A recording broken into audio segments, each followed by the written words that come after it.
All right, so today I'm going to be taking taking some photos. I'm going to be showing you some photos that I've taken with my phones, the iPhone 4S in 2011, the Note 5 in 2015, and the phone I have right here, which is the S9 Plus that I've gotten in 2018. And the reason why I'm doing this is because before I had a camera, I had these phones. I got my first camera in late 2018 and my second camera in late 2019. And so up until then, I think I've taken over 100,000 photos on these phones, and I've had quite a lot of experiences with the phones and the photos, obviously. So let's get started. All right, so the first photo I'm gonna show you is of the sunrise picture that I've taken on Bishop's Peak. And the really funny thing about this photo is shortly after I took this photo, I actually bawed like a goat, like this.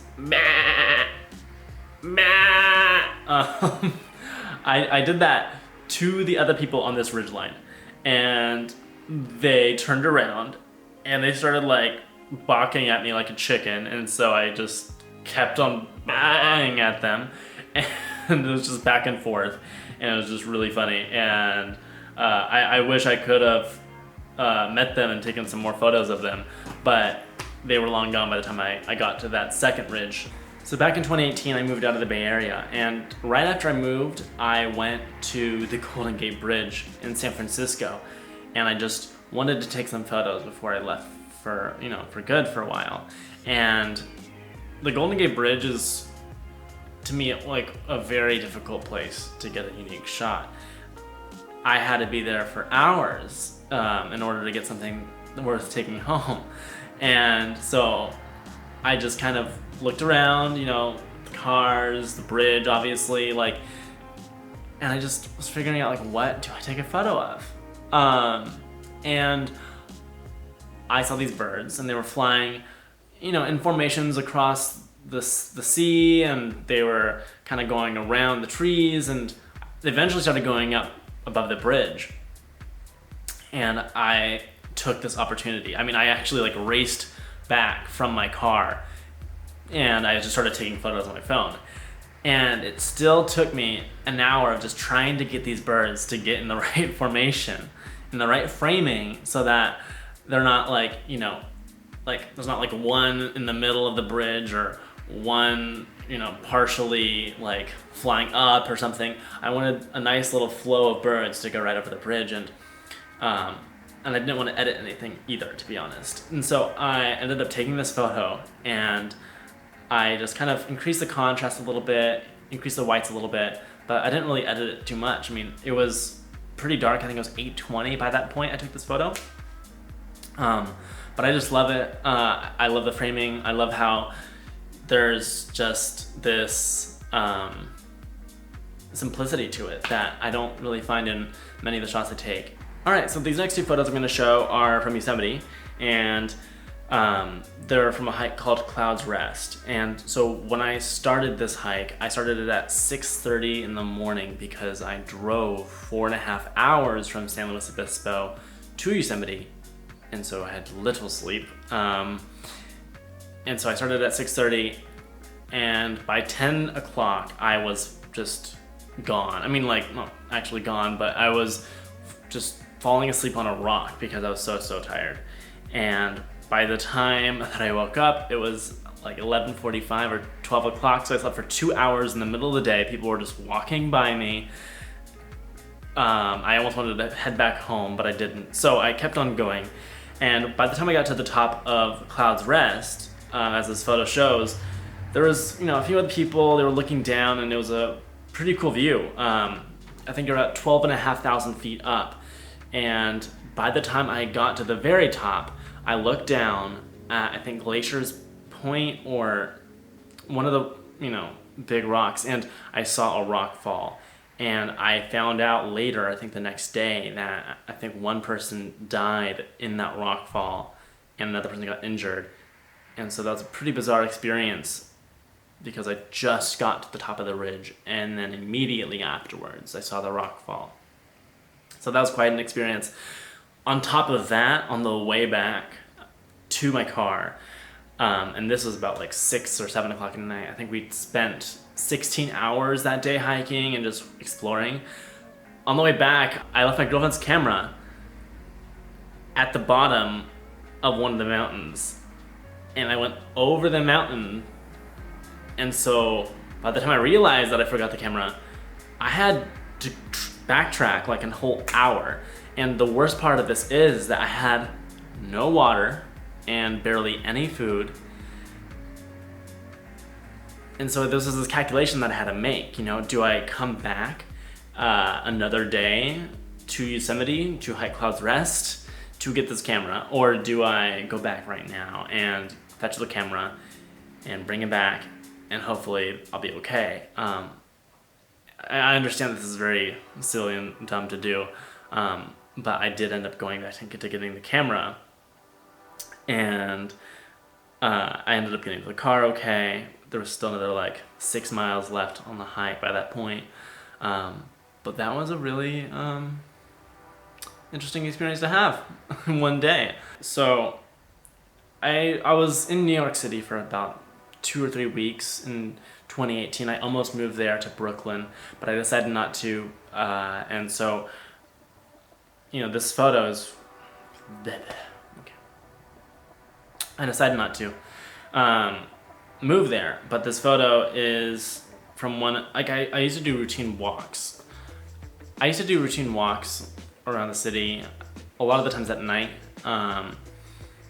and this time I walked across the Manhattan Bridge, and I was just trying to figure out something to take photos of. So I would take photos of, you know, the city, and then I would take photos of some person walking by, but you know, it was nighttime. It was pretty hard to take a good photo on my phone. I needed a lot of light in order to make it happen. I think it was 11 o'clock at night. But I started like hearing this like sound from below, and I actually found out that there was this like game going on below Manhattan Bridge in a park. And so I put my camera through the chain fence and I took a photo.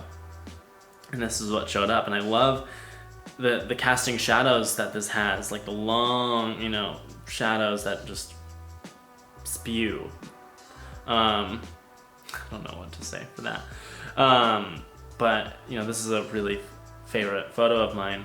This is really, you know, this is a really nice, so, I don't know. Okay, next. So on another day, I was walking in New York City. I went to Central Park at 10 o'clock at night. So when I was in Central Park, I was just kind of going around trying to take photos of the trees, the skyline, you know, things that just are kind of there. But I found out that I wanted to take photos of the reflection of the skyline in the water of the lake.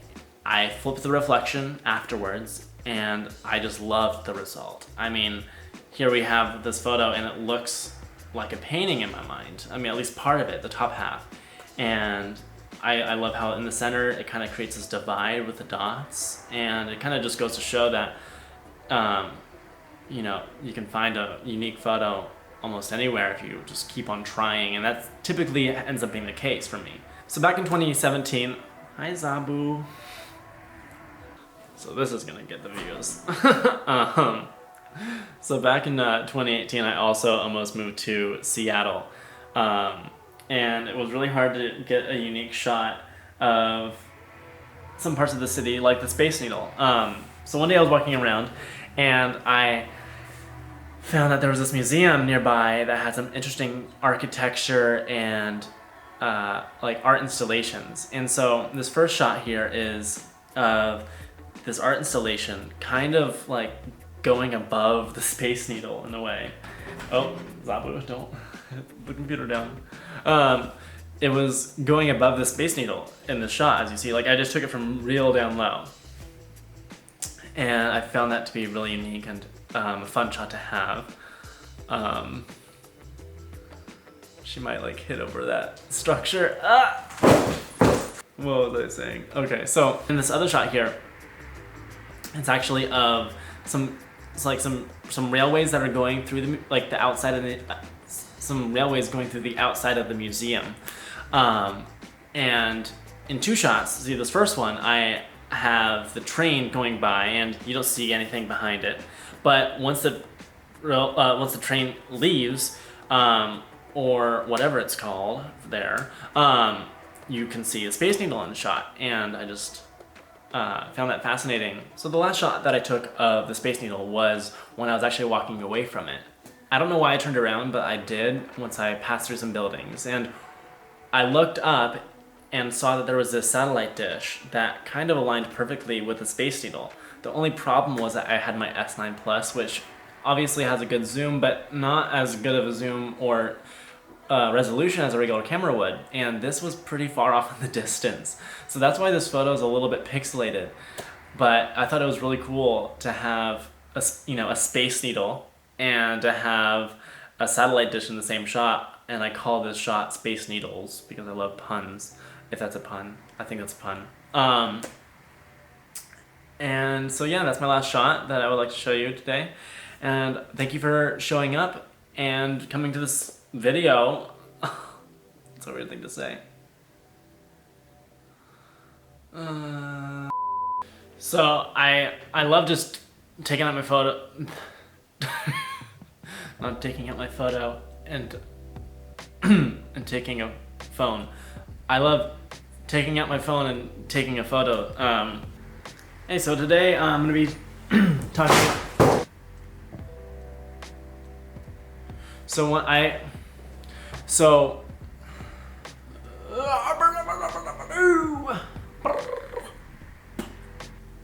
at this museum, there were these tracks. I mean, I think it was just for the public transit in Seattle.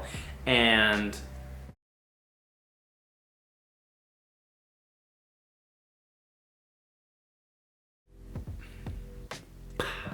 so also, for some of the photos that I was showing you, I would look in this general direction as if I was like looking at some screen or monitor. And I actually do have the monitor right here, but the photos weren't there. I just was kind of looking into the abyss. I think the bloopers might be the better part of this video, to be honest. I should just put the bloopers in the beginning. Alright, so that was my first video. Thank you for showing up and tuning in. I'm sorry about the audio quality. You know, I'm actually using this little piece of tape and this piece of cloth right over my cameras, the back of my camera, so that it can block some of the car noise in the background. And you know, this is a really ragtag setup I have right here. I have this light, which is just this book light, shining light on my face.